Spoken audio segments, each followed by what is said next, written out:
And we are live. Tyriece Simon. Elijah Jones. And this What's is up? MMA Renegade, episode 12. How you doing, Elijah? 12. I'm good, brother. I am good. I'm done with school. I'm done with school I have a month off, and I took the 2 classes bio and Yeah, chem, and I man. got my first grade back. Looking at an A minus, not an A, but it's still an A. So we're gonna work with it. Waiting for one more. How are you? Cut it I'm out, doing cut it good, out, man. I'm man. doing good. I'm Yeah, doing good. good. I'm doing good. Just to let people know, a little cautionary tale. Our video is a little bit delayed, so you may see a couple of images. You may see us react a little bit delayed. Just letting you know beforehand before we start the show. Just a smidge. But please watch all the same. But also, congratulations on that A minus, sir. I know you've been working Thank really you. hard. Thank you. Uh, Yeah. I got by with C's, but you got an A minus, so that's good for you. This is my second time taking the class, so anything less is kind of an issue. You get me? Yes, This is my second time taking it, so I should be getting A's, but good. What about you? Tell me about your job ventures. Tell me about anything you're interested in. What's going on in your life? Well, I can't spoil anything just yet, but I'm Okay, working all on right. something pretty big in 2020. I think this show's gonna 2020. be a little bit more bigger in 2020, which I can't wait to see. I'm ready. I'm excited. I'm glad to be a guest. That's what I'm ready to bring it back. Dude, at this time, you're a host. You're a co-host. Oh, thank you. There's a little Millie Rock in there. That was for you. That was for Tyriece. But yeah, viewers, we are a little bit delayed. We're sorry for the technical difficulties, but we're gonna try to give you the best content as well as we can. Of course. Sir, shall we get into UFC Fight Night? Busan. Yes, UFC Fight Night Busan. Busan, if any of you know, that's also like Train to Busan. The legendary scary movie with the zombie outbreak on the train. UFC Fight Night 165 was in Busan at the Sajik Arena in South Korea, and it was on really early in the morning. Actually, I didn't get a chance to watch it fully. I'm up at 5 or 6, but like I'm not watching UFC at 5 or 6. It's just a different beast. I tried, but I couldn't do it. It's hard. It's okay to be up at that time, but to be fit, like to watch stuff, I had to watch it later. Same. It was not a bad card though. Not a bad card. I thought it was interesting. This is one of the points we made in one of the other episodes. Is you were talking about international fight cards, and I think again, UFC's continue to grow with this. So I think it's only working in their benefit. Change the time, please. But I mean, can't really. So you can't do nothing about it. Yeah, that time zone's just different. That's it. But overall, interesting. I'm glad they went to Korea, and we saw the return. We saw the return of Doo-Hoo Choi, which we'll talk about later. But that was the Superboy, the Korean Wonder Boy, or whatever you want to call him. I forgot his nickname. But our main event, Tyriece, was Frankie Edgar versus the Korean Zombie Chan Sung-young. Yeah, it was, for what it's worth, it was a main event. So second to the fight, and in a way we didn't see coming. No, well, for those who don't know, Frankie was supposed to fight Corey Sandhagen within the next few months, but Brian Ortega had an ACL injury, and Frankie Edgar stepped up to take this fight on short notice, and it was definitely shown that Korean Zombie is not someone you take on short notice. No, not at all. So let's get into the fight, shall we? So Korean Zombie, Chan Sung-jung beats Frankie Edgar by knockout. Caught Edgar early on with a left hook that stumbled him, and then from there it was all over for Frankie Edgar. Yeah, that was hard. I was like, damn. Although Frankie got hurt, you can't say he got hurt. He just got caught. That was it. Like at the end, he just got caught. Like there's no other way to put it past that. I think I was thinking when he stepped up to that fight, I had wondered if he didn't feel like making 135, or he thought that winning a win over the Korean Zombie will put him back in the title picture or boost his stats for 135. So I was very curious as to why he took that fight on such short notice. I don't know. Your guess is as good as mine's. I think the one thing that stuck out to me was he wanted to get one fight in before the end of the year, and that was the closest he could get. So I guess that was the reason why the Corey Sandhagen was made so early, as well as him stepping up to fight Chan Sung Jung, which could get a fight early before the year ends or early in the year. I mean, it's interesting. I wonder if do you think that there's some part of him that I don't think he actually would have had a difficulty going to 135. I know we talked about that before, but I don't understand why he wanted to fight before. Like the fight was literally next month, if right, if I'm not mistaken, the fight would have been next month. And now he's on a suspension. He's on a suspension now, so like it just sucks. And I really wanted to see the Corey Sandhagen versus Frankie Edgar because that would have been a phenomenal fight. No, yeah, I agree. It kind of hurt the UFC plans now because now you have the bantamweight division. This Corey Sandhagen, who's a top-ranked guy, waiting on Frankie Edgar. Now you don't have an opponent, so now you got to figure out what's next for him. Now you have to give him an opponent within the next. It's either do you give him an opponent or do you move him to another fight card with another opponent. It kind of you're right. It doesn't put it on too much of a back burner. It doesn't halt the division too much, but you definitely potentially may have stopped the rise of a star that could have been right sooner rather than later. But it may work out to his advantage. Maybe he gets somebody who's of Frankie Edgar name, or even someone who's even more current in the 135-pound division. So it could work out. But back to Korean Zombie and Frankie Edgar. I mean, the takeaway from this fight is Korean Zombie's boxing is still out of this world. It is good. His striking is good. I would say even more so improved. Like, even his way of fighting, like he's a lot more patient. He's a lot more he looks for the opportunities instead of going out in front of you and trying to create them. Now, do you see? I agree with that because when he fought Jose Aldo, remember he ended up throwing his arm out of the socket after trying to throw an overhand. It seemed in that fight like Aldo kind of dominated him, but the new 2 years after being in the army and like they said his team he's gotten his team is like a little bit more I guess designed where he doesn't have to play as much of a coaching role where he can just be the fighter. I think that's working to his benefit where he doesn't have to control how he trains. I mean, of course you have to control it to a certain degree, but I think when you have someone who can train you instead of you having to train yourself, it makes a bigger difference, and that's what we're starting to see in his game. I don't know, man. Yeah, and it's not taking. Good. What you were saying? No, the lag is messing us up, but I finished it. We're good. Yeah. Yeah, I thought Korean Zombie, he's a lot more patient. He's not moving forward. He's not taking a lot of damage. He's other than the Yair Rodriguez fight, which was a war in itself. Lately he's been a lot more patient. He, I wouldn't even just say patient too. I think he's got the timing down. Like the opponents that he's been giving, the fights that he's been setting up. Yeah, he's been making his game plans for those fights have been. I mean, they've been just that good, it comes down to whether he can implement the game plan or not, or be able to hit someone the way he needs to. And with the Hanato Moicano fight, caught him perfectly. In this fight, caught him perfectly, So I think it's the patience is there. I agree with that. He's not just trying to push forward and all right, cool, let's bang it out. Because that's how he would win some of his earlier fights. He has a level of skill there, of course. But what we're seeing now is he's pushing forward, but he's calculated. And you can't make a mistake with a guy like that, or any fighter like that, really. No, you can't, and it sets him up for Now we talk about whether Korean Zombie deserves a title shot. Is he next in line for a title? Honestly, his last couple wins have been very impressive. Very impressive. The argument is there. Now, will it happen? Different story. But the argument's there. If we're being honest, he's been on a tear since he's been back in UFC. His only lone loss is to Yair Rodriguez in his last 3 or 4 fights. So I mean, I don't know, man. I think the argument is there. Maybe one more fight.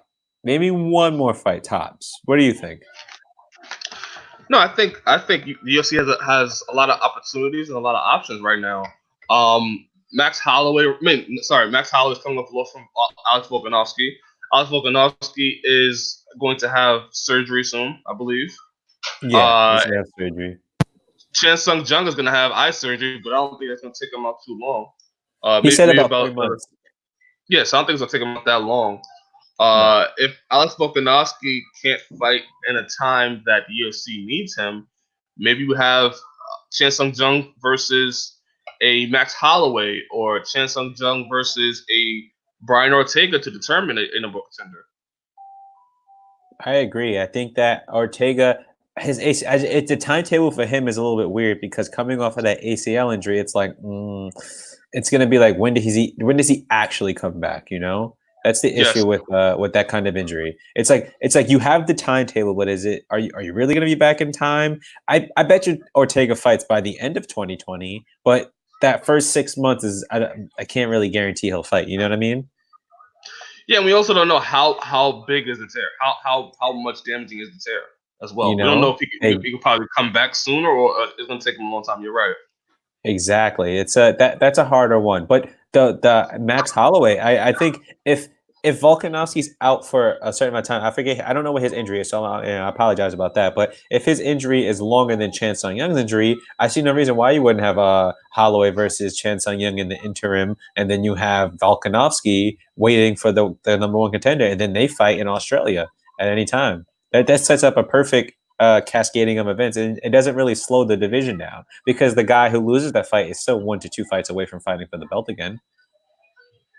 Yeah, if I'm not mistaken, I believe Alex Volkanovski's injury is a hand injury. I think he's going to require hand surgery. That's probably going to be a little bit long. Yeah. So just thinking that, and just thinking that the hand surgery, just thinking, having to come back from that and to be fully prepared to fight in a title fight, it may be Alex Volkanovski may be out. Let's say towards the summer. Yeah. I want to say, I agree. Which, I mean, if Max Holloway is ready to go, let's say by the spring, maybe late winter, you could have that fight. We could have that fight. Let's say in this world on the same card, right? Hear me out here. We get Ortega versus Holloway 2, and we get Chan Sung Jung versus Volkanovski. Well, that answers the question. Do you think Max Holloway deserves an immediate title shot? Yeah, and I think he does. You know, I'm a ride or die Holloway fan. I'm gonna think he deserves it regardless. But I mean, when you look at that fight, yes, he got outclassed and outpointed. But when you look at how the fight went on, I really had, aside from that first round, which could be argued for a lot of people, because a lot of people, that the amount of leg strikes landed in that first round was crazy. But they were close rounds. I felt like it was 10-9, 10-9 most of the time. I don't think it was ever a 10-8 round. Some people may argue that first round could have been because of like I don't think it was. I think it was so close, and there's a round. I had Holloway win at least one round, so I don't know. That fight was close, but it wasn't close, and that's the thing. But then there's no one else to really fight. It's hard to say. Yeah, I had Max Holloway winning probably the last round, maybe even the fourth round, but it was pretty much all Volkanovski. But it wasn't like it was a landslide win. It was just him pretty much clearly winning the fight. Just clearly winning the fight. He stuck to the game plan, took his legs out, immobilized him. That was okay. He did good. He had a smart game plan, and even Max said it. Max, it didn't take much damage, so we'll see. Yeah. I do like. Good. No, I'm sorry. I cut you off. No. I talked a lot. Go ahead. No, what I was going to say was with Max Holloway, it does set him up with other options as well. He lost the title, but he could also get the rematch with Volkanovski. He could also move to 155. If that is there a big fight at 155 now? And this time he can actually prepare for 155. Yeah, instead of because the first fight that Dustin had at 40 from 45 to 55, I think it was my boy from he used to be Black Zillions, and now he trains with Henry Hoof at 365 Hard Knocks. It wasn't Michael Johnson. Right? Michael Johnson. What? I think that was his first fight, and he got knocked out because it was a hard adjustment from 45. But after that fight, you saw a change in the way Dustin Poirier's he bulked up and went to be a 155er instead of just having the frame of the 145er who got just magically stopped cutting weight and was still at 155. So if Max can do that and gain that 155 size, I think he has an honest chance. And he's still young. That's the thing. He is still young, and he does have a lot of options. Like he's a household name at this point in time. He was a featherweight champion. If a big name pops up, he may think about it. Go 155 and challenge that person. Let's say a Dustin Poirier rematch or a Conor McGregor fight if that lends itself to be there. There's options for him at 155. Also, 145, he also the right for a title shot. So there's many options to go here. Truly. I think he has a lot of options. I think he'll want to probably fight at 145, but I wouldn't be surprised if he gets thrown up there in the big leagues at 155 and gets a good fight for his first fight at 155. I'd be happy either way, honestly. If Max Holloway has to fight number one contender fight because Alex Volkanovski is not there, would you think if he was in Max Holloway's shoes, would you move to 155 and get a bigger fight than to fight a number one contender fight when you automatically get a rematch? Like you're entitled. You feel you're entitled for a rematch. You were you were a featherweight champion. You beat Jose Aldo. You beat Brian Ortega. I think. You didn't. But no. You say he didn't what? Yes. He didn't get dominated in the Alex Volkanovski fight, so there is a chance for the rematch there. So he could get a title fight. I don't think he should fight for a title fight. I think he should get the title fight. I think right now he should get the title fight. Like that has to happen because it wasn't as if he got dominated, but he wasn't dominated in a way where he got beat up. He got dominated in a way where it just was not his night. And it wasn't like he was put on his ass. It wasn't like he was getting he got outstruck, but it wasn't. We see this case before, right? Where we see there's multiple ways or a female fighter or a male fighter can dominate their opponent. And when we talk about when it comes to power, you see when there's a big power difference, you see that wear and tear on their body or whatever. This just came down to a strike, a simple game plan and striking and edging out your opponent. Again, I give props off to Volkanovski because the leg kicks was one of the ways I saw him getting it done.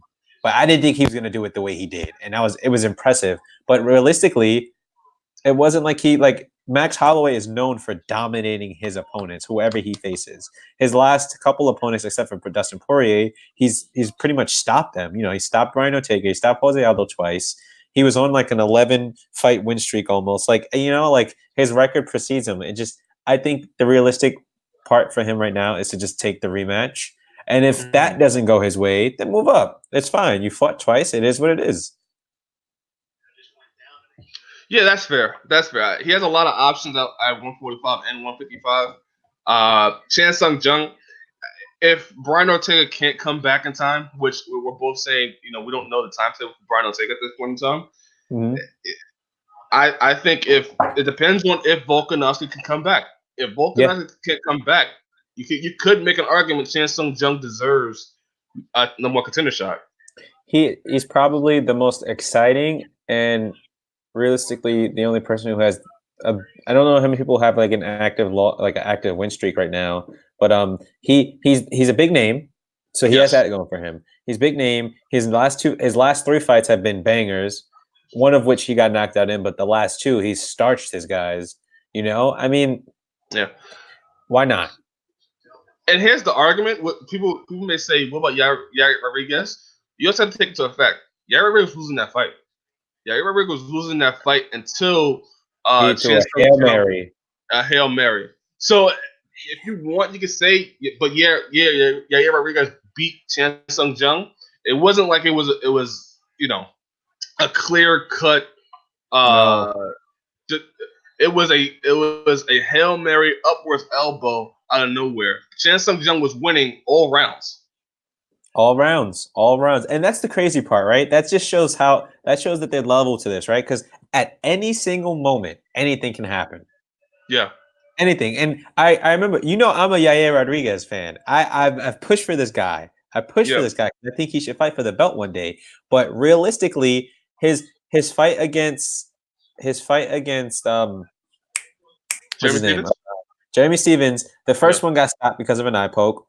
It happened. Whatever. The second fight he did extremely well, but I was worried because if that had been a 5-round fight, it could have been bad for him. Jeremy Stevens was picking it up in that third round. But his last couple fights has been great. But like again, like he was losing that fight against Korean Zombie, and it wasn't like he was getting like destroyed totally, but he took some damage, some heavy damage in the fight. And he took some time off for that fight, if I'm not mistaken. He didn't fight for like Yeah.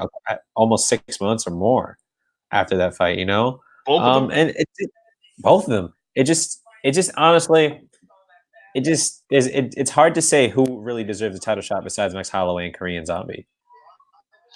I agree. But personally, I would love to see Yair Rodriguez fight Zabit. I think that's the fight to make. I think Zabit's win streak is good. Zabit's win streak is good, but yeah. No, I'm sorry. No. You said you think? No, this lagging is killing me. Yeah, Zabit would think is a perfect matchup for Yair Rodriguez. I think that sets up a potential number one contender fight. To fight for the featherweight belt. Because I think Yair Rodriguez and Zabit are so well matched up that it could be it's a great fight. Chan Sung Jung, I don't really need to see Yair Rodriguez fight that fight again this soon. Maybe down the line. Yeah. I think Chan Sung Jung is right up there. He's right up there. If Max Holloway or Alan Volkanovski is not ready, I think Chan Sung Jung deserves to be right up there as a contender. I agree. I think on a card, if Volkanovski is ready in time, I think they're going to push for the Max fight. I really do. I think they're going to push for Max. But again, if Volkanovski is not ready by summer at least, I think we get some movement from Max where Max will fight Korean. Max will fight anybody. We also know that too. It's not like Max is not going to try to just sit idle, So Max is going to probably take a fight against Korean Zombie if that Volkanovski fight's not there. And on that same card, we could probably, or a card away from that, we could probably see Zabit versus what's it called? My boy Yair Rodriguez. We could see that. It's still possible because Zabit's coming off of a 3-round fight with Calvin Kattar, and Yair Rodriguez is coming off a win, a 3-round victory off of Jeremy Stevens. So it's not like those guys aren't too close to each other. I think you're right. At that level, those two need to fight right now. I think so. But it's not looking too bad for the featherweight division. I'll say that. It looks pretty good. Some would say. Yeah, it looks good. I'm cool with it. I'm cool with it. It could be Max could still be champion, but things happen. And also, I want to give credit to Mark Goddard. Mark Goddard gave Frank Edgar enough time to get back into the fight to see if he can recover, and Frankie Edgar just couldn't. Which brings me to the point where we discuss whether Frankie Edgar should retire.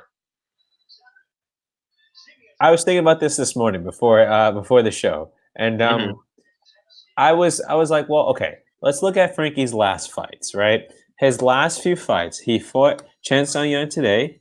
He fought Max Holloway. He lost that, and then he fought Cub Swanson, beat Cub Swanson, but that was 2018.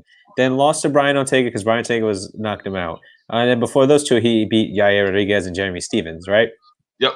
So it's not like Frankie can't beat people anymore. It's not like Frankie has lost his touch, right? But the issue is, I think it would have been better if he had not taken that fight. I agree. And that's what it's coming down to. And I think because he got knocked out and because he lost, he now has a 6-month suspension, if I'm not mistaken, correct? I do not know. I didn't see him. Let me see if he's. Let me see if he has a suspension. But I think, and I would feel differently, right, if he actually if he said no to this fight, because I think getting knocked out reduces your time in the octagon. Yep. And if we want the best Frankie we want, and I'm not saying we won't get the best Frankie out of all this time, but if we want to continue and have that longevity, finish out your contract, and then maybe think about retiring or whatever, that's possible in the event that you don't get knocked out. And that's why it's so hard, because I don't want him to retire. I say he has 1 or 2 fights left, tops. He can't. I don't think he should fight more than 1 or 2 fights. I really don't. I mean, listen, I'm not ready to count him out yet. Like you said, He's on a 2-fight losing streak, but he fought Max Holloway, who's one of the best featherweights of all time. Yep. He just lost to Chan Sung Jung, who everybody loses to Chan Sung Jung. It seems like Chan Sung Jung only lost 2 times in the UFC. One of those to Jose Aldo, which ended in injury. The other one was Yair Rodriguez, which he was winning that fight. Yeah. Exactly. Other than that, all of his other fights has been finishes. He beat Frankie Edgar. He beat Renato Moicano. He beat Dennis Bermudez. He beat Dustin Poirier. He beat Mark Harmon. He beat Leonard Garcia. All by finish. All the best. I know. And I just wish, the reason why I really wish he didn't take this fight is because I wanted to see him at 135 to prove that, Yeah. I wanted to see him do it right away instead of having to go and get, I'm not saying it's not, it happens. It happens to the best. Some people get knocked out. That's just it. It's okay. But I'd rather him had gone down to 135 and went on a tear before going down to 135 and then trying to go back to 135 and then going up to 145 last minute and fighting Korean Zombie. Yeah, I think Frankie Edgar did all he can at featherweight. And it was a perfect time for him to go to 135 and test it out and see what happens. I think Frankie Edgar can still be a great fighter in the UFC. I'm not ready to call at 135. I'm not ready to call his career over just yet. I want to give him a chance. Give him a chance at 135 and see what he can do. Again, I'm not saying I want to see these next 2 fights are crucial for him. In my opinion, these next 2 fights are going to be crucial because then if we see, if it depends on how he loses. I don't want to keep seeing him get knocked out. Like, this is just the start for me. I'm not saying he can't fight at the top level anymore because he's Frankie the Answer Edgar. Like he's just that good, But right. I don't want to get him into a place where he just, he's taking this considerable damage that he doesn't have to. So I think more concerned as a fan for him. I just don't want to see him fight because I don't want him to get hurt. But I also know his potential and that he could, he could probably beat a lot of those guys at 135. Yeah. I don't know. It's hard. I'm torn. I haven't decided yet. But I would. These next 2 fights for me I'm on the fence until I see them. Honestly. So whoever he fights in these next 2 fights for him at 135 will really determine whether or not I really want him to retire or not. Last question on Frankie Edgar. Would you want him to fight somebody in the top 5? Or would you rather see him fight somebody a little bit below that? Man, we're going for the belt. We're going for the belt or going for broke. So honestly, as a fan, as a fight fan, I want to see him fight for the top 5. But does it matter? Nah. I mean, the top 5 is killers because the bantamweight got some killers right now. You know what I mean? They got some real big killers at. They got some really big killers at 135, which is surprising because you have guys like Peter Yan. You have, it's just I don't know. It's hard. I say you start in the top 10 and then work your way up. But if you got into the top 5, I wouldn't be surprised. He's that good, We have Rafael Sunsao at 5. You have Sanhagen at 4, Peter Yan at 3, Aljamain Sterling at 2, and Marlon Moraes at 1. I wouldn't mind. Well, the Aljamain Sterling fight, I don't think is going to happen. I don't think that's going to happen realistically. You never know. Aljamain Sterling needs an opponent. It seems like Henry Cejudo, who's the bantamweight champion, he's not going to fight Marlon Moraes anytime soon. No, he doesn't want that fight. The fight they're looking for is Jose Aldo, which I could see happening. I don't think Aljo fights Marlon Moraes again. Who knows? You may have Aljamain Sterling waiting for an opponent. Frank Edgar might fit the bill. That's true. That's a good name for Aljamain Sterling, and it's also a solid win if Frank Edgar wins. Honestly, I would. To be honest with you, now I'm looking at the top 10. I wouldn't mind seeing Frankie Edgar versus someone like maybe Rob Font. Nah, Rob Font. Actually, I wouldn't mind seeing fighting someone like Rob Font. Maybe Cody Stamann. I would if the Aldo fight didn't happen twice already. I would love to have seen at 135. I would have loved to see that at 135. But Pedro Munoz, he has a fight soon, actually, right? Is he fighting Cody? No. Pedro Munoz, he's calling out Peter Yan. We'll see if that fight even transpires or comes together. But I mean, listen, for me personally, I would love to see them do it differently, right? Because we see people that move down in weight, or move up in weight. They usually go for the top 5 automatically. What I would Yeah, like to see happen is them fight somebody, maybe outside the top 5, maybe towards one lower to the top 10, maybe top 15, and then work their way up to a title fight. Because you already have the name value, so yeah. you don't really need to take that many fights at the bantamweight or the bantamweight division. So maybe fight a guy like Cody Stamann, maybe fight a guy like John Dodson, maybe fight a guy like Rob Font, and then fight somebody in the top 5, and then you get a title fight. Work your way up to I that. think that Cody Stamann fight, again, that's what I was saying. Like Cody Stamann, I Yeah, think I'd be interested in seeing that because Cody Stamann, he's a good wrestler. He's a solid wrestler, and right. he's with Darren Cruikshank. And you remember Darren Cruikshank has that weird karate style at 155. He used to have that weird karate style, stand sideways, not like Wonder Boy. Like he would mix it up with the wrestling here and there, but his striking was very unique. And you see that in Cody Stamann. I would love to see Frankie Edgar versus Cody Stamann. I think that would be a very interesting matchup to see how they can both solve it because Frankie is, he pushes the pace, he wrestles, and Cody Stamann can wrestle as well. But the striking is a little bit, unorthodox. And I want to see how Frankie deals with that kind of adversity. So that would be my matchup for this division for him at least. I don't think he should jump right into the top 5, No. because I don't think he. I mean, I'm going to say this, but I don't want him to fight a guy like Peter Yan right now. No, and you're right. We've seen how Uriah Faber, how that fight transpired, how that fight came together. Yeah, I really would like to see, Frankie Edgar fight somebody like a Cody Stamann, like a John Dodson, like a Rob Font, and then you could do the top 5 or 5 person, and then you could do a title fight because build them up. Yeah, build them up again. There's nothing wrong with that. Let them get used to being at bantamweight. Yeah. That's the thing. When you move down in weight, you don't see too many people moving down in weight and having, I guess. I don't know. I can't remember someone moving down in weight and having all the success. But when you move down in weight, I feel like it's better because they kind of integrate you into that class. When you move up a weight, it's a lot harder because they put you kind of in it. Sometimes they put you in the top 5 and the top 10. And it's like killers. Yeah. So I don't know. We're just gonna see. But moving on, Volkan Ozdemir beats Alexander Risic, right? Did I say that right? Rasic, yeah. You had it right. Rasic. We'll call him Alex. We'll call him Alex. A lot of people had Ozdemir losing this fight. What do you think? I thought it was a close fight. It was 29-28, 28-29, 29-28, so it was a very close fight. I thought Alex started off pretty strong. I thought Volkan Ozdemir ended the fight pretty strong though. Yeah, and I think no, that's true. I think I agree. But are you noticing kind of a trend, an interesting trend with like Volkan Ozdemir's fights?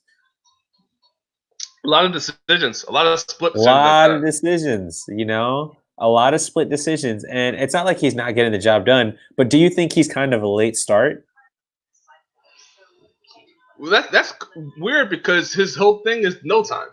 He ends I know he is no time. Which is weird but this fight in particular, Alexander started off pretty strong. He caught Ozdemir against the cage, got him into a guillotine, maybe burnt his arms out a little bit. Yeah, and then as the fight got more into the second round and the third round, we see the leg kicks that Volkan had used earlier started to add up. Yeah. And his legs swelled up. So it's very interesting. It is. I don't know. I still like Volkan. I don't know if he's the most interesting fighter per se, but I'm interested in him still. I think he's a solid fighter. And I could have saw this decision going either way, but what Rasic, I just want to bring it back to him. What he did to Jimmy Manuwa was crazy. Yeah. Didn't believe that was going to happen, if I'm being honest with you. Did not see it, did not believe it. And then I saw it and I was like, oh my God. Push the camera a little bit. No, I think Alexander he's not gone. He's going to be around. No. I just think Volkan is a good fighter, and he should fight somebody upwards more towards the top 5. Volkan has fought a little bit outside of where he was. He fought DC at one point. He fought for the title. and then he fought Anthony Smith, and then now he's on a 2 or 3 fight losing streak. He lost to Dominic Reyes after that. Now he's trying to work himself back up. He beat Ilir Latifi. Now he beats Alexander. Alexander.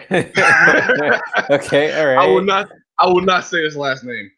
Fair. But yeah, I would if Thiago Santos comes back, if I think John and Corey Anderson are linked together right now. I would love to see Volkan fight Thiago Santos when he comes back. You know who I would actually like to see Volkan fight? I think they should. I think he should fight Anthony Smith again. I'd be interested in that fight. Really?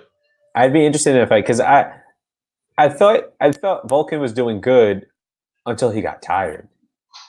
And I think beating Smith would prove to himself that he should have won that first fight. That'll give him the momentum to get back to a title fight, or to a title fight with John, or to a title fight in general. I don't know. I'm interested. I'm happy actually. I'm waiting for Anthony Smith to come back because I think I wasn't a fan before, but I know how good he is, and I want him to come back to 205.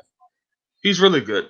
He's good. You can't whether you like him or not. He's good. I don't care. He's good. The man's good, and that's what I like about him. He's solid. He's solid on the ground. He's got good stand up. He's strong.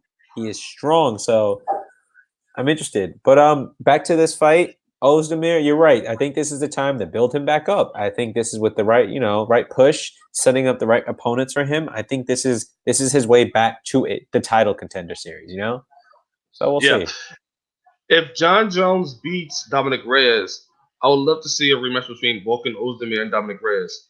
Thiago Santos fights make sense to me. The Santos fight makes sense to me if Anthony Smith can't come back for that fight. I think Volkan has a lot of options. But I don't think he should fight somebody below where his ranking is at right now. He's right now at number 8. I think he should fight, more towards the top 5 and try to get into that top 10 picture.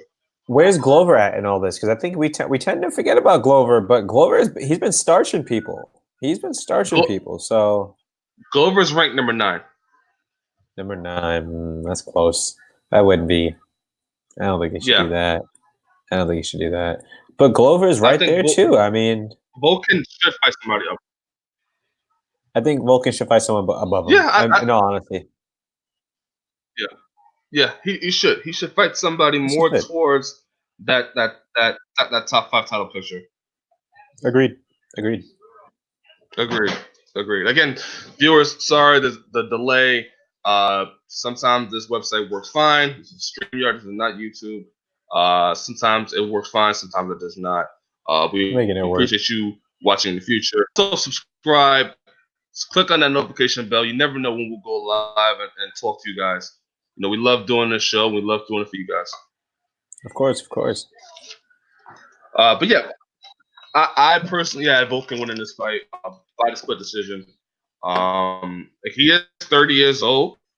He is still pretty young in that light heavyweight division. Yeah, which is crazy to think about at age 30. Some thought he beat Dominic Reyes. So again, he's not. I did. He's not. I had him going out of that title picture. He still is around there. No, he is. But again, it matters on what fights he takes next, and that's just going to be it. It just matters what fights he takes next. That's all. That's all you have to say about that one. Agreed. But yeah. Moving on. Charles Jourdain, Hoy Choi by knockout. I want you to go first. You flip this fight first. So here's the thing. Jourdain, you don't know the guy, but we do know Doo Ho Choi. We know what he's capable of. Until that fight with his fight with Jeremy Stevens didn't end his way. His fight with Cub Swanson was also a bar burner. Doo Ho Choi's taken some interesting damage here and there, but we know that this kid is boxing is crisp, and that's what you're seeing. I think you see a lot of these Korean stars who have really good boxing bases and good jiu-jitsu, and that's what's carrying them. But unfortunately, he lost, and I don't think this is the end of what we've seen because he's super young. But it was a knockout. It was a knockout, and it makes me wonder whether or not those wars he had been in had really taken its toll on him so far because he's still young. And it took him his last fight. It took him no, actually, never mind. He actually was serving time in the army. He actually did his time in the army as well. So I can't say he was off for an injury for a long time. No, I thought he did.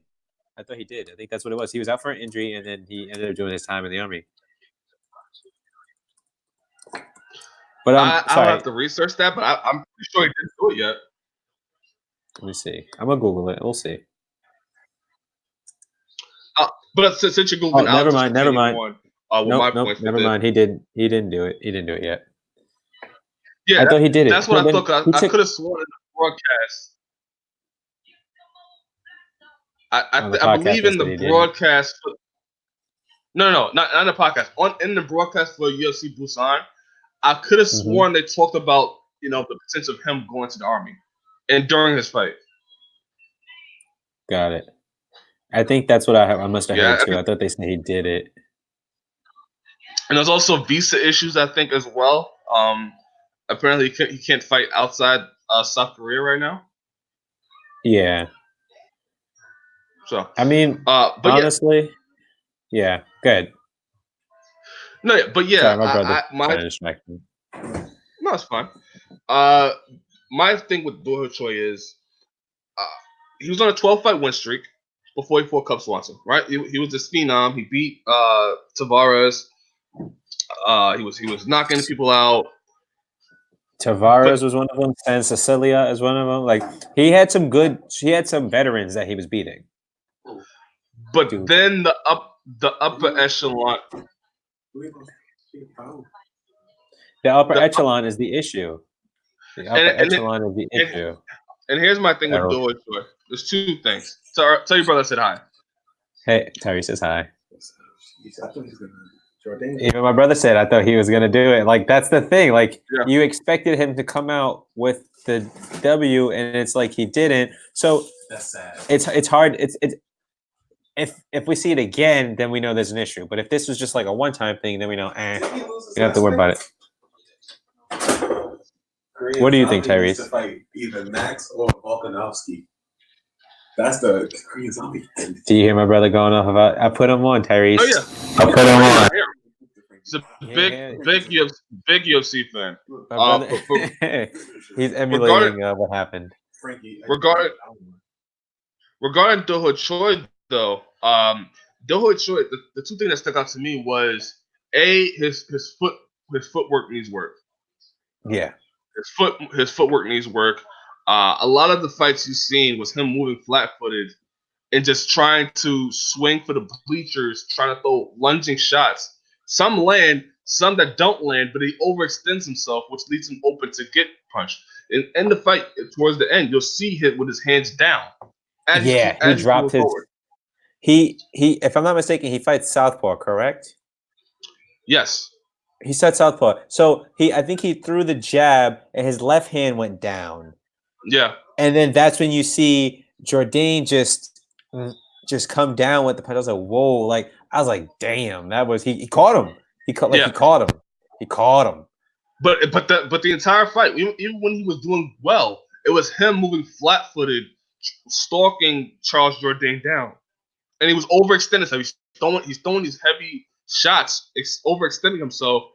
Some of those shots where he has Charles Jourdain hurt, he's overextending himself where he'll end up in the clinch, or he'll end up missing shots that probably could have landed if he took his time and actually worked around it, move lateral, use footwork to not stand in front of Charles Jourdain. A lot of the times was him standing in front of him, taking those shots, and overextending himself.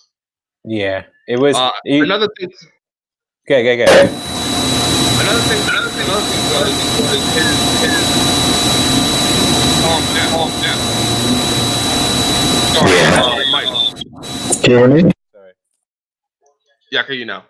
Yeah, another thing for Do Ho Choi is him needing to calm down a lot. When you see his fight, it was him looking for the knockout. He was trying to, in my opinion, live up to this Superboy phenom that he has. He can't have the power. He has a little potential, but when he has you hurt, he doesn't know how to calm down and pick his shots. Like we talked about with Korean Zombie. Korean Zombie picks his shots. He's patient. He's poised, and he wasted opportunities to arise for him. Right? He's not just moving forward anymore and trying to just overpower you and smother you. No, he's waiting for the opportunity now. Just like Justin Gaethje we talk about now. Justin Gaethje is more poised. He has the power to knock you out, but he's poised and waiting for the opportunity. Doha is short. He has all the ingredients to be a great fighter. He just has to have the mental aspects to calm down and pull back a little bit. I agree. I think you saw he's still young, and I think that may just come with the experience. I think he's had a decent amount of fights though, if I'm being honest with you. But I think that just comes with the experience itself. I think he's going to learn and develop that, and I think that if he repeats the same mistake he made in this fight and next fight, that may be an issue. So I'm curious to see as to who he gets paired up with next in order to make that adjustment, in order to get back into that win column. You know? Yeah, I agree. My only issue with that is he's going to be 29 in April, right? We've seen him three fight losing streak right now, all by finishes. You know, so it's not like finishes that he is unavoidable. These are finishes that a lot of times he's actually doing the most damage to his opponents. He had Charles Jourdain hurt in the first round. If he would have picked his shots and not overextended himself, again, moving flat-footed, trying to go for the knockout, he overextends himself, leads him to get clinched, to stop him from pressuring. Him not being able to calm down, pull himself back. He could have those shots that he was throwing. He probably could have picked the shots a little bit better and found the knockout shot. Again, he's been a fighter for a little bit of time. But I think with what happened, was it Saturday morning? Yes. I think what's going to have to happen is him and his camp are going to have to go to the drawing board and understand why he's making these mistakes, because they're costing him. These are fights that he's winning and then eventually ends up losing. Yes. Cub Swanson fight had Cub Swanson hurt multiple times throughout that fight. Then Cub Swanson started coming back. Also, he fatigued in that fight too because he was throwing heavy early, and he would try to rush and finish the fight. That fight he lost. Who else did he fight? He fought Jeremy Stephens. Jeremy Stephens got him. I don't think he hurt Jeremy Stephens. He was touching Jeremy Stephens, but Jeremy Stephens is he has the power, so his counters are just as deadly as his regular shots. Jeremy Stephens caught him, hurt him, and then ended up finishing him on the ground. And with this third loss, it's like all right. We really have to. I see what you're saying. We have to kind of fix this pattern of what's really happening. And I don't want to see him get cut. Even in the Jeremy Stephens fight, right? It's if he used more footwork, if he moved more movement instead of moving flat-footed. He's moving flat-footed, trying to stalk you down, trying to get into these exchanges with you. If he picks his shots out, especially at this weight class, if he picks his shots out a little bit better, I think he'll have a lot more success. He wouldn't use as much energy as he does. I agree, but he's trying to throw bombs consistently, and that's the issue. Yeah, what frustrates me the most is that he has star potential. He has a great look. He has the power. He has the fighting ability to be a great fighter. That technique to be a great fighter. It's I think it's those small little things like just footwork. It's not staying in the pocket, not staying flat-footed, walking down your opponent where they can just all they have to do is wait for you to come in and counter. And you were trying to overextend yourself. These things you can do to try to figure yourself out and try to be a top contender. It's just whether he can do it or not. And we're seeing somebody that is 28 years old, going to be 29 next year, that have all the potential in the world, taking these hard knockouts. And it's frustrating, honestly. Yeah, it is. And again, that's the issue is now you have a guy who's accumulating damage. He's accumulating damage in his last 3 fights, which have taken place over the last 2 years, if I'm not mistaken. Yes. And he's been knocked out in every single one that he's lost, So, again, this is the time for his team and him to go back to the drawing board and see what's going on. Why is it that when this happens, this is when you lose? I think they need to really reevaluate because his next few fights or who he's paired up with are crucial.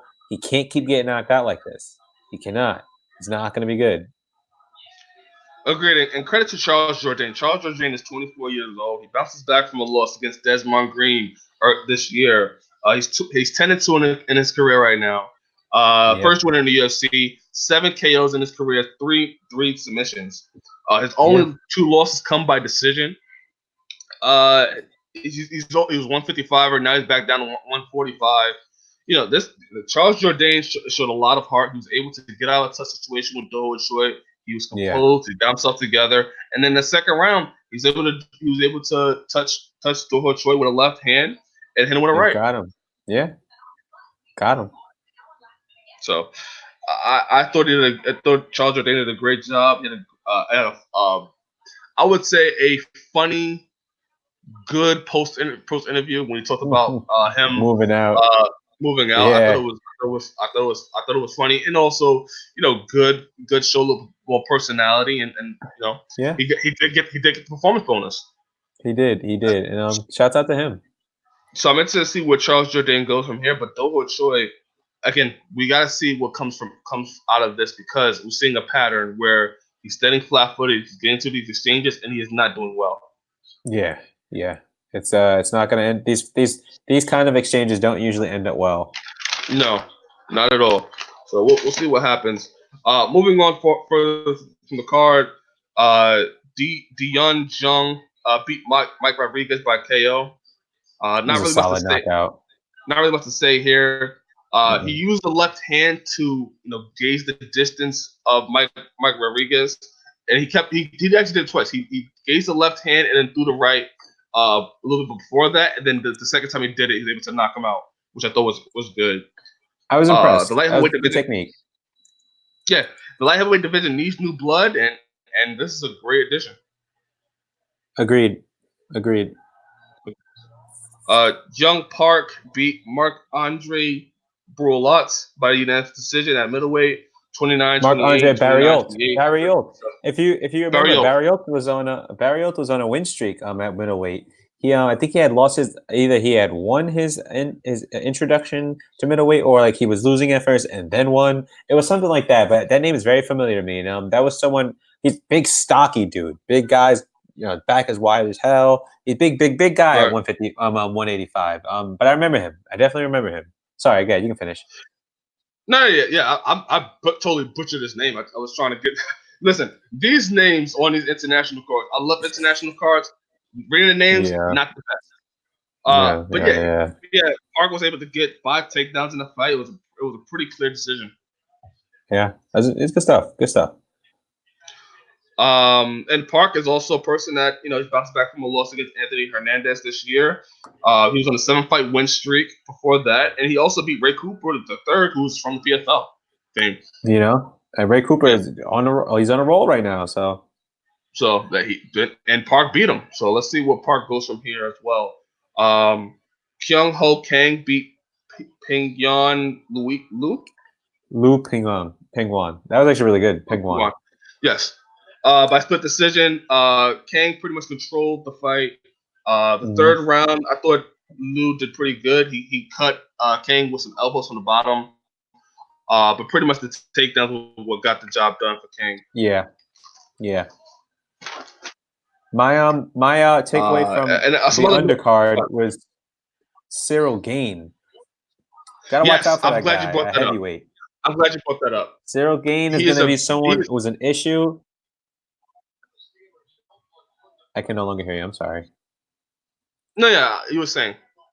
No. I think we said the same thing at the same time. That motherfucker's a beast. Yes, Cyril Gane is somebody I'm looking out for very much in 2020. He has a great size. He's 6-0, 29 years old. He has knockout power, but he'll also submit you as well. His last fight, he won by heel hook. Before that, he won by arm triangle. Cyril Gane is a big prospect at heavyweight. I want to say within the next 1.5 to 2 years, we'll see him in top 5. Maybe even sooner. You never know. That's what it is with the heavyweights. You have the heavyweights; they rise. Heavyweights tend to rise a lot quicker than other divisions, but they also tend to fall a lot quicker than other divisions. So I can definitely see him on a rise. I can see him staying there for a while too, because he's got the size, he's got the technique. He's a French kickboxer who would turn MMA star. Yeah. So the striking is there. We know it's technical. We know he's got the ground game. the wrestling, that's the only thing we have left to see. How can he defend against wrestling? And so I think it'd be interesting to see if his next fight he gets someone who wrestles heavy. Yes, to me, Cyril Gain. And this is my prediction in 2020. This guy is going to be he's going to be somebody everybody's going to be talking about. If they're not talking about him already, he has big potential. He's good. He's good. He's just that good. Yes. You know. Yes, he's that good.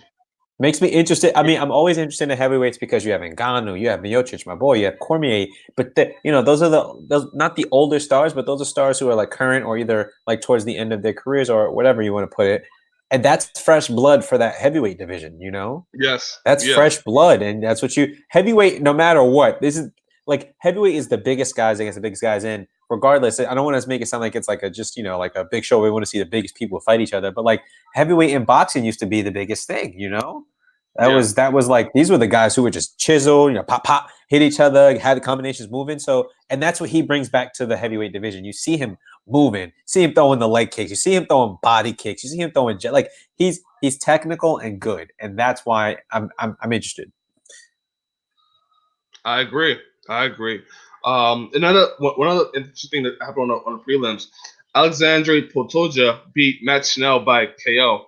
This is interesting because it's the flyweight division, and the flyweight division is now back on track. It seems like Benavidez versus Figueiredo is in the works. So hey, hats off to him.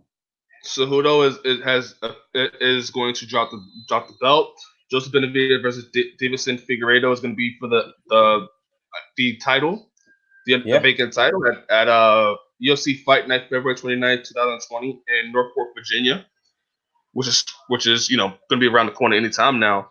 But yeah, Matt Schnell loses to Alexandre Pantoja, and a division that seems to now at the end of the year, at the beginning of the year, we talked about how this may be the end of the flyweight division. Now we're saying, okay, this flyweight division is still going on, and actually, you know what? A lot more instant fights and finishes at flyweight now.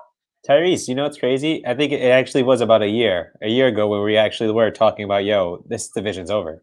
Yeah. Yeah, it's about a year ago we said this division's over, and you're right. Now we have the movement after a year. To be quite honest with you, if it was a choice between a 165 division and 125, I would still go with the 165 division just because I just think there's so many possibilities out there at 165. But 125. We could have both. I think the 170. I know. I think the 170 actually should move up to 175 to create that 155, 165, 175. Yeah, and then 185 division. I think that is really what should happen. But who are we? Who are we to say what the Fertitas should do? No, not even the Fertitas. Whatever. WWE. WME. Yeah. WWEMG, some shit like that. Yeah. Some shit like that. We'll see what happens. Yeah. What happens, but Alexander Pantoja beats Matt Schnell by knockout. Weren't they both on the card? Say it again. They were both on the Ultimate Fighter at the same time for flyweight to see who should fight Demetrius Johnson.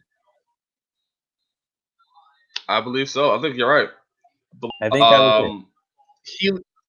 Healy Altang beat Ryan Benoit but on the same card. So we're seeing small subtle movements at flyweight division, which could lead to something big in 2020. Agreed. Other than that, is anything else on the prelim that you saw that stood out to you? No, this was a solid card for me. Again, international cards just work out. I'm a fan. I once you got me on board for that, I was like, you're right. You reached the masses. I think again, ESPN's setting up cards correctly. The undercard, I was mostly impressed by Cyril Gain because he's getting better. And the main card was good, solid card overall, good. I hated to see what happened to Frankie Edgar, but this is the fight game, and that's how it goes. Either you win or you lose. You win, beat somebody up, knock them out, submit them, or you lose by knockout, or you get submitted, or you get finished. So it is what it is. I just want to make sure that Frankie his next fight, it's got to be, now we got to go we're on a timetable now. You know, this not that he doesn't have a lot of time left, but like we should really start thinking about who we're fighting next, what's going to happen. Let's build up our star potential. Let's get everything into our favor, and then we get to the title. I agree with you there. And this will be the last. This is the last card of the decade. It's the last card until 2020, January 18th, when we see McGregor come back. Woo! So we are off. We are without UFC for a while now. Tyriece, is there anything else in life? I'm confused. Confused. You know, we have the PFL next week. Roy They're going to Roy just signed, which again, that PFL card I'm looking at heavily. We may even talk about that. Kayla Harris is going to be on the card. I think Ray Cooper is going to be on the card as well. We talked about earlier. You know, Kayla Harris. She's somebody that arguably may be one of the biggest stars in women's MMA right now. She is at 145. Not the biggest, but one of the biggest. She well, we know Amanda is, but Kayla Harris is at 145. She's solid. Agreed. So we may talk about that next week. Be on the lookout for that. Again, subscribe and click that notification bell. You never know when we'll appear. But yeah, other than that, I thought it was a solid show. Chan Sung Jung proves that he is something to be reckoned with at 145. Frankie Edgar, I'm not ready to write him off yet. Let's see what he does at 135. And yeah, the flyweight division has movement. Sarah Gain is a big prospect, and Volkan Ozdemir, I think, deserves somebody in that top 5 at light heavyweight. Agreed. Well, it's the last Christmas. I want to wish everybody that watches this show Merry Christmas, and hopefully we'll see you before the New Year's. Merry Christmas. Signing off, my name is Tyriece. Happy New Year.